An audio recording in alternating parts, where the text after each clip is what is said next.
Once, within a fairly timeless land, Mother Country and Father Fire ruled the worlds of the world. Wedded in exquisite union, they lived harmoniously for all of days. Father Fire, only a subtle disruptor, a gentle gleam in the dark, wet, primordial forests of the mother, and brought to earth by Grandfather Sun to warm, to illuminate and cook, to potash, and help make ceremony in the luscious belly of Mother Country. One day, Mother Country and Father Fire brought to life a new child, who they named Brother Eucalyptus. He grew out of the light, dusty potash of his father and the rich, dark humus of his mother. He began life on the margins of great wet, shade-lit forests.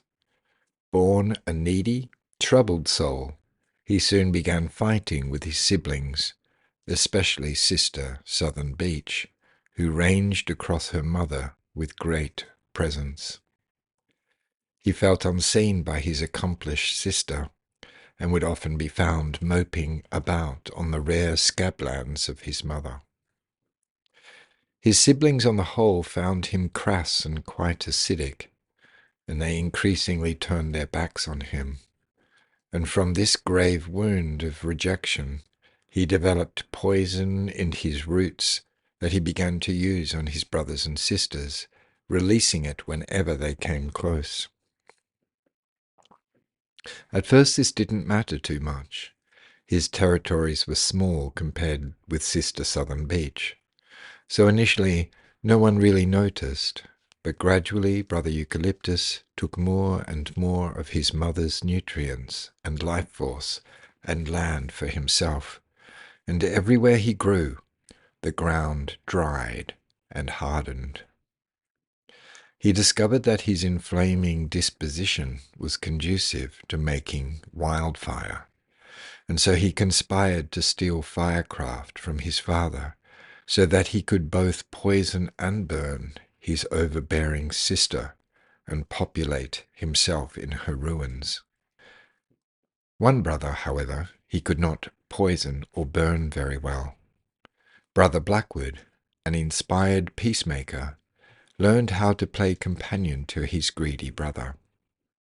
Because Brother Blackwood could see his mother suffering and depleted, he taught himself to swallow surplus quantities of nitrogen out of the air, plant himself next to Brother Eucalyptus wherever he was, and release the precious goods into his brother's roots. Brother Blackwood taught Sisters Silver and Black Wattles to do the same, and soon they took away some of the burden off their mother. While this gift helped their mother to keep the cycles of living and dying rolling, Brother Eucalyptus continued to expand his range, causing ever greater drying and unruly fires. For the first time in their long union, Mother Country and Father Fire began to argue. "I am the dark, Father Fire," said Mother Country. "All the shade-filled forests, rich humus, subterranean springs, night countries and underworlds of my body enable more life to be lived. That boy is destroying me, stealing all my earth givings. You have given him fire, and he is burning all my beautiful daughters and sons. Enough is enough." But Father Fire hadn't given his errant son the magic and responsibility of fire. It had been stolen, like it had been stolen from Hephaestus, the industry god, by Prometheus in another world. In frustration, Father Fire retorted, "Do not accuse me, woman. I would not do such a thing. That boy is disrespecting me too. He is out of control." And so went the argument for an age. Backwards and forwards went their unhappiness. All the plants and fungi, the lichen, mosses and lilies, the kestrels, wedgetails, fantails, magpies, wrens, ravens and robins, the brown snakes and black, Echidnas, ringtails, and owls, and all of life suffered as the parents warred, and Brother Eucalyptus continued on with his wound rage. Mother Country became weaker and weaker. Sister Southern Beach almost entirely disappeared, and neither of the parents could bring Brother Eucalyptus into alignment with life. It was around this point in the story the first people arrived.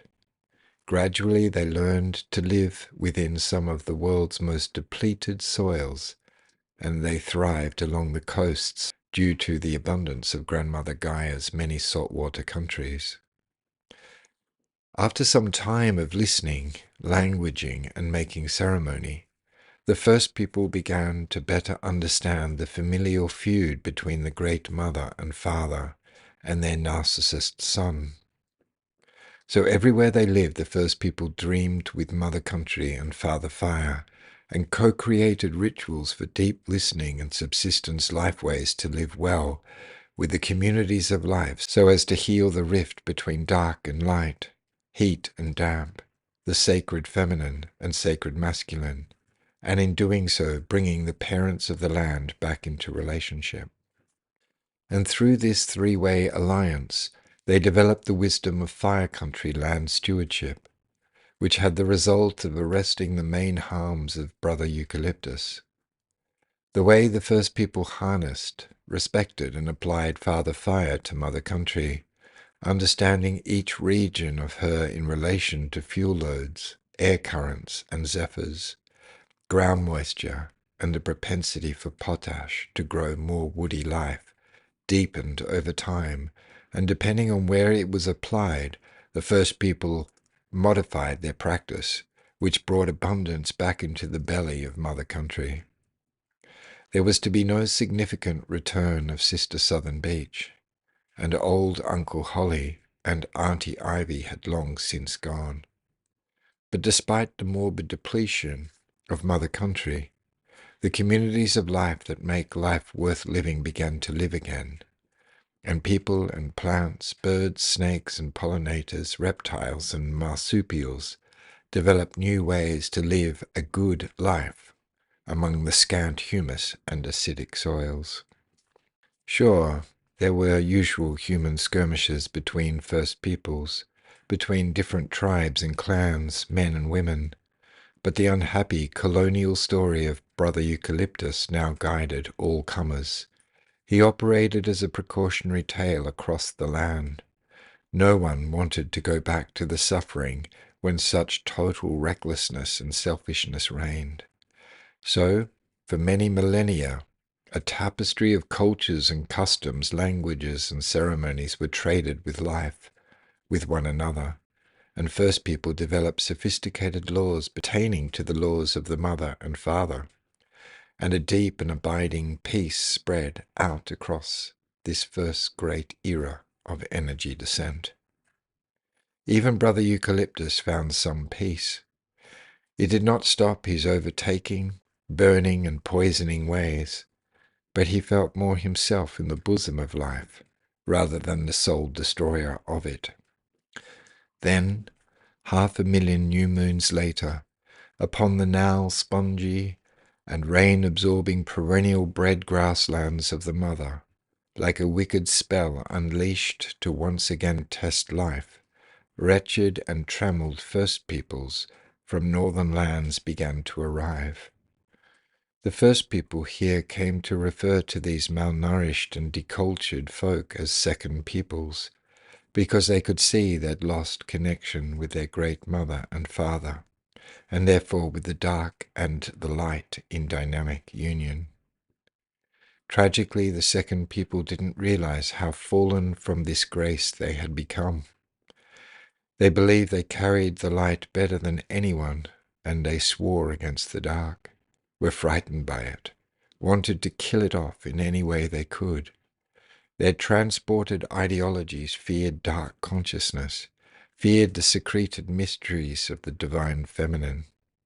These light-obsessed poor souls brought with them techniques and poisons that were godlike and dangerous for such misshapen peoples to be playing with, and they brought an attitude of superiority despite their wretchedness.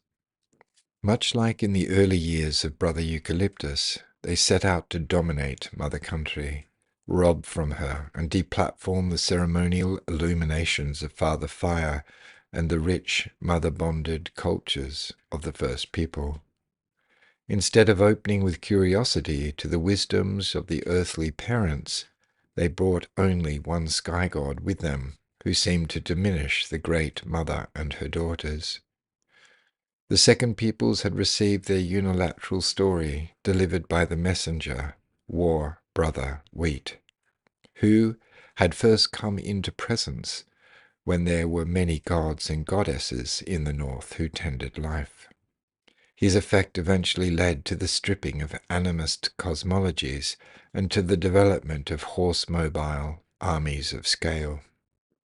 Some second people came to here in chains, some desperate to overcome poverty, some were what some call free, and some were mercantile, civil ready to coordinate a mass exploitation of what some still call resources, that is, the gifts of the mother. Second peoples caused untold suffering, far worse than in the heady days of Brother Eucalyptus's fury.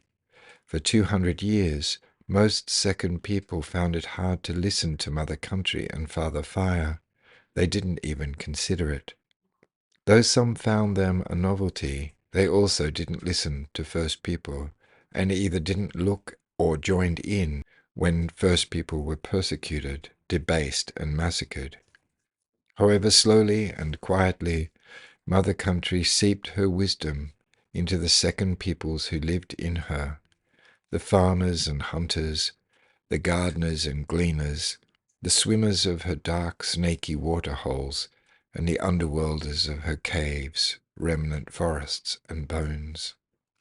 Eventually the second people felt the call to make rituals and ceremonies that honored Mother Country and Father Fire, which derived from the gratitude they felt by living and the sorrow they felt for the disrespect and war mind their people had transported. They began quite naively by worshipping Brother Eucalyptus as pure and original and distinguished, despite the many new deserts he was making in other worlds at this point. And they, these well-intentioned folk, hated on the newcomer trees they'd brought with them, such as fire-calming Brother Oak, who made immediate friends with Brother Blackwood, and who brought alkalizing deciduous leaves to Mother Country to help her make humus and balance the acidic and depleting effects of Brother Eucalyptus. Likewise, another newcomer, Sister Hawthorne, brought the possibility of habitat for possums and rich medicine fruits for gangangs and humans alike.